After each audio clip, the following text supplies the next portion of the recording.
I didn't have an art education in Nigeria per se. I was an apprentice. What is your hope or for your work also being in Africa, in terms like showing in Africa, being collected by museums in In Africa, African galleries, in your private home collections. country, African collections? You can't claim to have a social class and political elites that don't know the value of what a museum as an institution is. It makes me wonder what kind of social class do we have, or political elites do we have, that don't understand that they should have a museum that is up to par in the world. They should have a museum or a gallery that can house certain collection, certain history of the country. It's about value.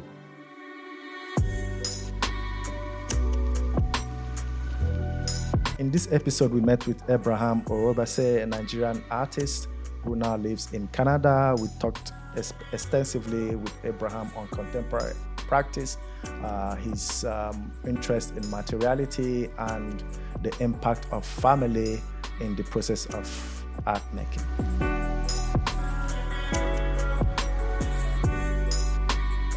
It's nice to meet you. Welcome to today's episode on Parallel Perspectives. We're really excited to have this conversation with you as a Nigerian visual artist who's doing amazing in the continent of Africa and beyond, and around the world, really. You're well collected by museums, you're involved in arts education. You have your MFA program that you went through. All of these experiences are some of the things that we want to learn more about today. Yeah, thank you so much for joining us in our Evanston studio, and we are so happy to have you. Like Benita said, I would like to start with saying congratulations to you. Would I say multiple congratulations to you? Maybe one is belated. Yeah, 2019 Okpa-Iroha Prize. That was the inaugural prize that you won in Bamako. Now you've been selected as one of the artists that we show in the Nigerian contingent at Venice Biennale in 2024. And I think that's a huge one. Can you tell us how you feel and what is your take, Abraham? It's an honor and a privilege to be able to share with you. And I've always been a great, I have a deep appreciation for having dialogues and sharing, the things that we, there's so much to be understood. There's so much to extrapolate on. There's so much to make us wonder and ponder, so it's always important when we have such platforms that are so alternative, just comes out of nowhere to have this sort of like conversation. So I'm really appreciative of this time. So to answer your question, I would say I'm really encouraged, actually, above anything else. Like, I'm really encouraged because I didn't set out practicing thinking I was going to show at the Venice Biennale someday in the Nigerian Pavilion. I didn't set out practicing because I feel like I was going to get an Okpa-Iroha prize. I just think I'm very much driven by a deep-rooted philosophy that makes me really want to understand who I am as a person, as a human being. And when you also cross the border of Nigeria, you begin to also understand that it takes another dynamics, because you begin to wonder why you're perceived the way you're perceived, first as a Black person, but also as a Black male, because you have these first-hand experiences as just even from the immigration, just seeing your green passport, your Nigerian passports, and just being perceived as like, oh, okay, you travel a lot, like, okay, you step aside. And so I'm constantly like checked because I travel, as if it's a crime to kind of like be an intellectual or to be an artist, and it almost feels like you're never enough, no matter how proper you are, no matter how calm you are. You're always like, you always want to be reminded, that, this is not your place. and we can put you in your place, basically. And it's all a residue of colonialism. But it took me time to also understand that, that aspect and that tension, and why I'm always confronted by that tension. That being said, I'm not trying to generalize, but it's just my personal experiences, things that I personally experienced that sometimes shakes me, like, wow, I just experienced this at the airport, and I'm just like, wow, this is intense. And I think this is also part of how my work naturally moved, because I started asking questions. But I wouldn't have asked these questions if I wasn't traveling and experiencing some of these sort of like tension, just from the border, just from the airports, or even applying for visas, for example, like the way you treated. So there's a tension already, and I'm like, wow, this is intense. I think this is actually how my work kind of like evolved. It was out of that curiosity. It wasn't like because I was just sleeping one day and I just thought of post-colonial discourse and said, okay, I think this is trendy. I'm going to really just engage in this discourse. No, it was really actually rooted in my personal experience. And I think that's really why my work somewhat can be also autobiographical, because I'm also talking from and tapping from personal experiences and finding ways that I can create new experiences and share this piece of my little pieces of the things that I feel, by hoping that this aesthetic is able to achieve the idea of creating feeling. Yeah, so in other words, like, I'm just excited to I'm grateful also for the prize, but also elated also to be able to represent Nigeria at the Venice Biennale as well. It's so much to take in. I'm very humbled by it. That point leads me to a conversation that we were having earlier about, your teaching experiences at Nile Institute of Photography, or it's more than photography. Yeah, really. it's far more. So at the Nile Institute in Lagos, how you've been a part of the past programs and how you've taught. I was wondering what your background in education was prior to this, in arts education generally. That's a very good question. I didn't have an art education in Nigeria per se. I was an apprentice, and it's very interesting because as a young person, I was born. So I'm just going to go back a bit, just create context, and I'll be brief about it. I hope I'll be brief about it. But anyways, I was born a left-handed child, right? And then I was beating the hell out to be able to, work with my right hand, basically. Yeah, beating into default. Exactly, yeah. Yeah, so, alignment. So school, it was, yeah. Or if I'm eating with my dad, he would say, oh, you can't eat with me, you're right. And just a child, like, and I think that kind of like created some type of, so I had disability in learning as a result. So I couldn't read till I was like, maybe like primary 3 or 4. I had very slurry speeches, My sister, I had a younger sister and an elder sister. She were brilliant, like very brilliant. Like it was first, second, third. And then I'm coming back home with my report card with like, I'm 36 in the class. And everybody's like, oh my goodness, it's something, it's just, it was difficult. I hated school as a child. I didn't like school. It was the most horrible place, because the experience that I had as a child was so horrible. The teachers would flog the hell out of me, would flog my hand also, so that I could walk with right. So just the shock as a child, I think it affected me for a long time. And then as I got a bit older again, not older, but as I was transitioning into being a young teen, like 11, 12, I lost my mom, who was like the anchor to my mom would say, it's okay. if you get 36 today, tomorrow you go get 20. Next tomorrow you go get 15. It's okay, So she was the only one that was like, so I'll just smile, Of course, I was her first son, second child, So we had that bond, She was the only one that would just encourage me and just say, it's okay, Don't worry, my son, don't mind them, You get 20 next time, and then you get 15, and then first, you hear? It's not impossible, So just like, what's she talking about? Like, that's impossible in my head, But it was just encouraging that, somebody cares so much that even if nobody cared, like there's somebody that actually cared. So when I lost that aspect, that part of my life, it affected me emotionally. So I think I'm saying this because I think we can't actually separate the makeup of somebody from the things that it creates. I think it's very important to understand that your makeup is very much connected to your process.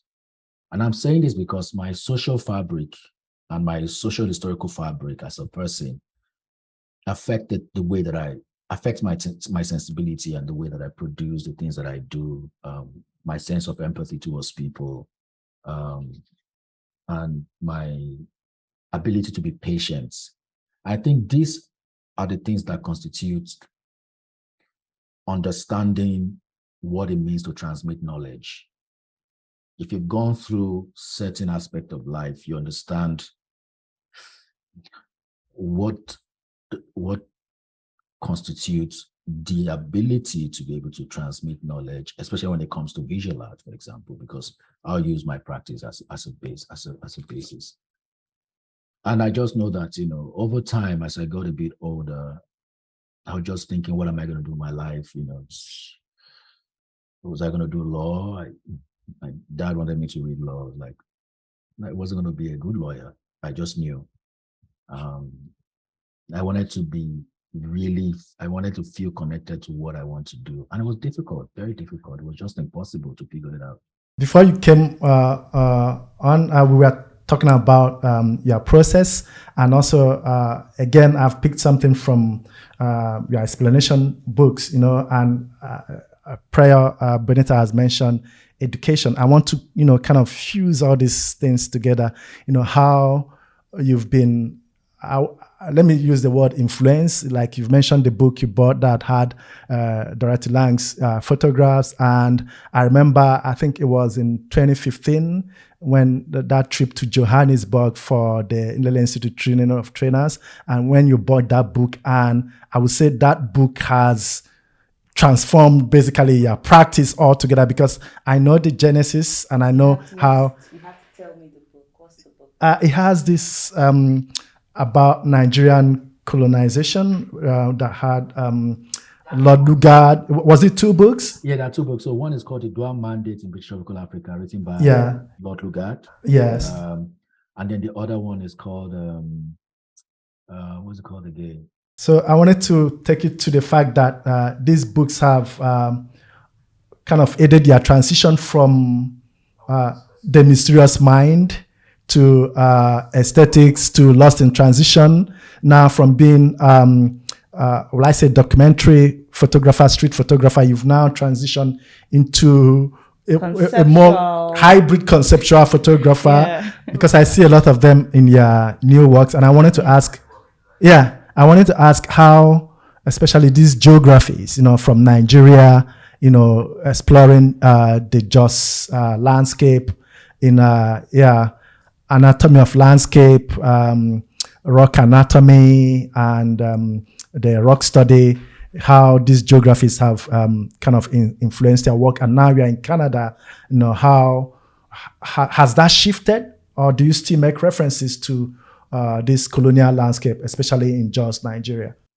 Not quite. I think it's an ongoing work. So it's like, for me, it's like in chapters, right? So I started working. My first encounter in Jos was just basically visiting at the time, visiting Jos. And of course, I was visiting on a social visit, Then now my wife, she was my fiance then, I went to see her parents. But I think from the plane, what happened was that I saw like a lot of mining ponds. And these mining ponds were like there were lakes for me. So I told her, I said, oh, Padma, these such beautiful lakes. They're such beautiful. Like, no, they're not lakes, they're mining ponds. I didn't know what that term was, like mining pond. Like, what's that? He said they are mining, like to mine, and then pond. I'm like, mining pond? What is that? And then she started breaking it down to me and then said, they did mine in Plateau States from about 1910. I was like, wow, I never knew that history. We never taught that at school about extraction, like these landscapes. And I felt so disappointed that I didn't know about our history. I was so sad, and it was Christmas. I was so sad. I felt really disappointed myself. Like, how would I have missed this important aspect of your history? Our history, the history we were taught back home in Nigeria, I think they left out a lot of things about colonization, exploitation, because to us, the British were just saviors, basically. Exactly. Nothing I more. completely agree. No negatives. I think so. It was all these gaps, right? So all these gaps are the things that I saw, and I was like, oh, I think it's important to kind of like also think about this as gaps that can be filled, and think about them as an opportunity to be able to fill those gaps, right? Who's going to tell those stories? Even in the visual art world, like people are not engaging, like not a lot of Nigerians are engaging in post-colonial discourse in that sense of extraction and land. So I just kind of like, okay, they could do it in other aspects, other references, but not, not in terms of like looking at land and looking at, extraction. And I just like, I think this is an opportunity to kind of like really go deep. So I started researching and found out more about this particular landscape, and I wanted to do more. So it took me about 5 years or so to be able to even process it properly. I want to ask you about your work, colonial self-portrait, yeah, and also because I want to look at the fashion, reception, and how your audience, especially in Nigeria, look back to that history because of the British, that colonized Nigeria. And in that work, you kind of, it was turning the lens to yourself and also appropriating that kind of colonial gap, that colonial military gap. And I wanted to ask, what was the motivation, When I'm making the work, I feel it to the point where I feel like it's enough to be able to put out to the world to experience.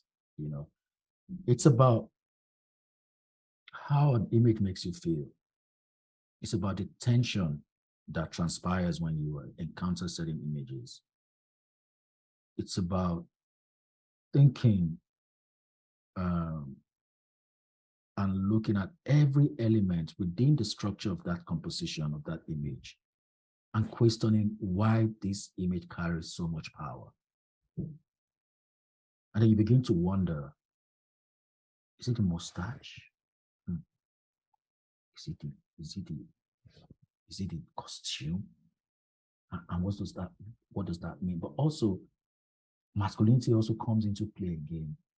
The way portraitures also being used to propagate power again also comes into play in terms of how the body is composed within the framework of power.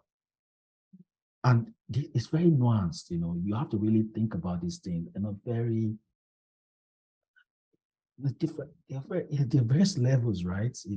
So they're not just images, they're meant to portray certain vibration. They're meant to portray certain types to position, the colonialist in a certain light. And of course, you have all this, it's some type of code, because you see when you look across boards of the various countries that's colonized in Africa, European countries that are colonized in Africa, there's Belgium you go to, or, France, and there's a setting, and you see those portraits, and there's a certain gesture of the body. it's very interesting. It's something that I feel like the Frederick Douglass kind of pose, that power pose. But the pose itself it's consistent in all of their portraits. Exactly. And I like that you help us think about what if there was a switch. Yes. Because around the same time those images were being made, you'd see some images where maybe a random or seemingly random Igbo woman somewhere has a number 42 on her, and she's just standing. She does not look like she's ready for this picture. She doesn't look like she signed up for it. She was asked permission for it, but she's photographed. And then you see the images of different indigenes photographed in that manner, and you see one picture of this guy with a mustache, looking up, that pose, that power regal pose. and I like that you help us see what it could have been, because we do not have those materials. I think also, it's more about dismantling it as well. It's also about disrupting it as well. So when I come into the composition itself, it's about disrupting that power itself. It's about shaking that power itself. What is your hope or for your work also being in Africa, in terms like showing in Africa, being collected by museums in Africa, African galleries in your home country, African collections? How has that been something of concern for you? It's not so much of a concern. It's really about value. It's about how we think about value. It's about the social class and the political elite in Nigeria but I think you can't claim to have a social class and political elites that don't know the value of what a museum as an institution is. It makes me wonder, what kind of social class do we have, or political elites do we have, that don't understand that they should have a museum that is up to par in the world. They should have a museum or a gallery that can house certain collection, certain history of the country. It's about value. That could also maintain the existing collections that they have in those museums, those old museums that barely even function, and see how they can, because I don't think we don't have museums. We do have museums. It's about value. It's about how even the existing stuff that we have is to recatalog them, is to invest in a way that we can reshape the way we think about our cultural heritage. Libraries, exactly. Just so basic. Like even the library in Abuja, just to even end this conversation, the library in Abuja is still there. They haven't completed this building. It's so sad. It's still there. The library that was started by Obasanjo is still there. They haven't completed it. National Library has not been completed in Abuja. So we look at we should be grateful to platforms like the CCA and exactly BC Silver, all these platforms in terms of art infrastructure in Nigeria. African Artists Foundation, all these institutions, from CCA to the Shagoris to Kalin Shagori of R21 to quite a lot of them, African Artists Foundation. Exactly, all these people, all of them. I like that you're passionate about this, because this is at the core of our practice, our practice as well. As artists, administrators, and I just want to put that back out there, like, stay hopeful. And just so you know, FYI, no one is coming to really salvage the art ecosystem. It's still, it's still up to the artists at the end of the day. And so we hope that in the near future we can also see you engaging more, just like you're doing with the Nlele Institute, just pouring back that knowledge into the art space for the future generations, into academia, partnering with universities in Nigeria, partnering with the existing art institutions. We're so grateful that you were able to join us, and we know that our audience will enjoy this conversation, and we look forward to having you again here in our past studio in Evanston at the Northwestern University. Leave us with one name that you'd like us to invite to pass from the African continent or from of African, even in the diaspora. Yeah, I think I'll do Benita. Temitaya. Okay, yeah, I know Temitaya. She's heading gas in Lagos. I'm almost tempted to say no Nigerians because I feel like we keep having more Nigerians mention Nigerians. Okay, how about someone that isn't Nigerian? Yes. I would like to do Sabelu Lengene. Yeah. Let's see how we can get him on. He's a photographer based in Joburg. Is he the one that does like portraits where he's like, he does a lot of people. He does a lot of street okay. photography. I'm thinking of someone else. Yeah, thank you. That Sabelo would be a great guest. Parallel perspectives. Yeah. Thank you again so much, Abraham, for joining us.